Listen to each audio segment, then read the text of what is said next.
S'il y a une chose qu'il faut laisser aux lunes glacées de notre système solaire, c'est le fait qu'elles imposent une certaine fascination, notamment grâce à leur présence massive d'eau qui ne peut pas faire sans nous rappeler la Terre. Dans le second 5 minutes pour parler, qui sera dans la description, on avait déjà rapidement parlé d'Encelade, la lune de Saturne. Et aujourd'hui, on va prendre 5 minutes pour parler de la lune de Jupiter, Europe.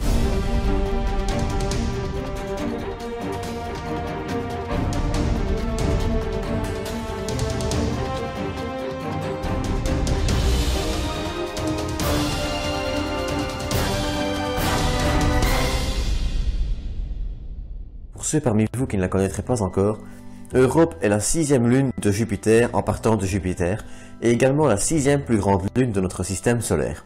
Avec ses 3121,6 km de diamètre et sa croûte visiblement très jeune à la vue du peu de nombre d'impacts de météorites visibles à sa surface, Europe est très loin d'être un satellite mort comme notre satellite à nous. Bien au contraire. Vous aurez déjà probablement remarqué les nombreuses stries qui composent la surface d'Europe.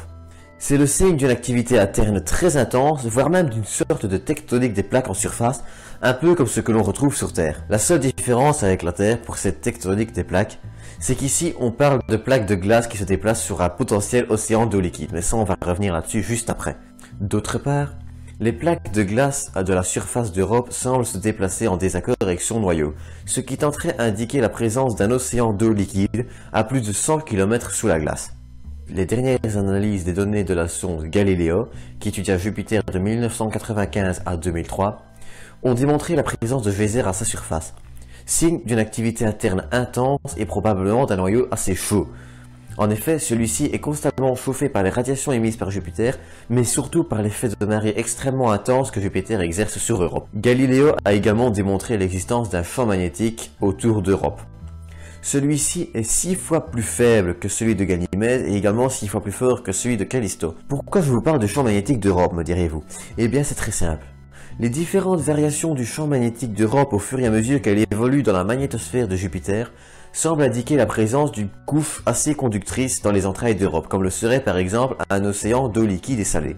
D'autre part, si Europe dispose d'un océan d'eau liquide, celui-ci doit être relativement chaud. Comparé à la température de surface qui est de moins 148 degrés Celsius, celui-ci ne serait que à 0 degrés, ce qui est quand même relativement chaud. Cependant, cette information reste à vérifier.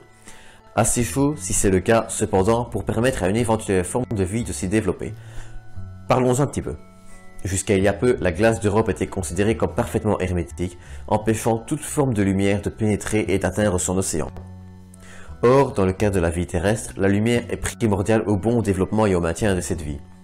Certes, il existe des formes de vie dans nos océans qui n'ont pas besoin de lumière pour survivre, mais ces formes de vie dépendent directement des formes de vie qui se situent à la surface, en se nourrissant d'elles par exemple. Or, il a justement été récemment prouvé, grâce à la découverte des geysers dont on a parlé là tantôt, que la glace d'Europe se fracture. Elle se fracture peut-être suffisamment pour qu'assez de lumière puisse pénétrer la glace d'Europe et permettre ainsi le développement de formes de vie basiques dans certaines zones. Et ce n'est pas la seule chose que Galileo nous aura permis d'apprendre.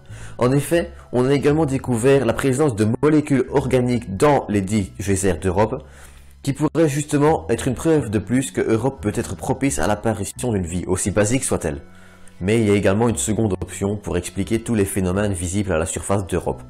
En effet, il s'agirait d'une couche de glace liquide, oui ça existe, qui agirait exactement comme un océan, tout en étant quasiment hermétique à toute forme de vie. Quasiment.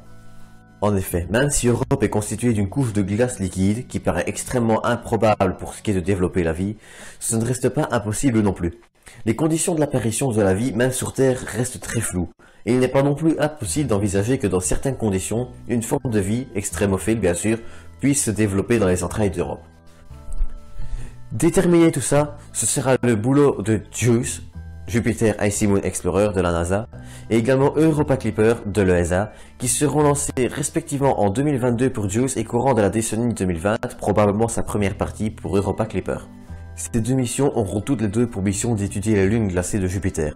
Là où Europa Clipper se chargera plus d'Europe comme son nom l'indique, Jupiter Icy Moon Explorer étudiera quant à elle aussi bien Europe que Ganymède, qui fera d'ailleurs elle aussi l'objet d'un prochain épisode comme JUICE et Europa Clipper d'ailleurs. L'existence d'un océan d'eau liquide dans les entrailles d'Europe reste très difficile à déterminer, notamment dû au fait qu'on ne connaît pas l'épaisseur de la glace et donc la pression qu'elle exerce sur ce dit océan, qui dépend donc directement de cette pression pour geler ou non. Ces paramètres sont encore très difficiles à connaître actuellement et c'est là que les missions JUICE et Europa Clipper seront très importantes. D'autre part, Europe dispose également d'une atmosphère, très fine et quasiment inexistante, mais néanmoins elle est principalement composée d'oxygène. La preuve que ce gaz, essentiel à la vie telle que nous la connaissons sur Terre, est également présent sur Europe. C'est tout pour cet épisode, j'espère qu'il vous aura plu. Si c'est le cas, vous connaissez la chanson. Dans tous les cas, merci de l'avoir regardé jusqu'ici. Et quant à moi, je vous dis à très bientôt pour un prochain 5 minutes pour parler.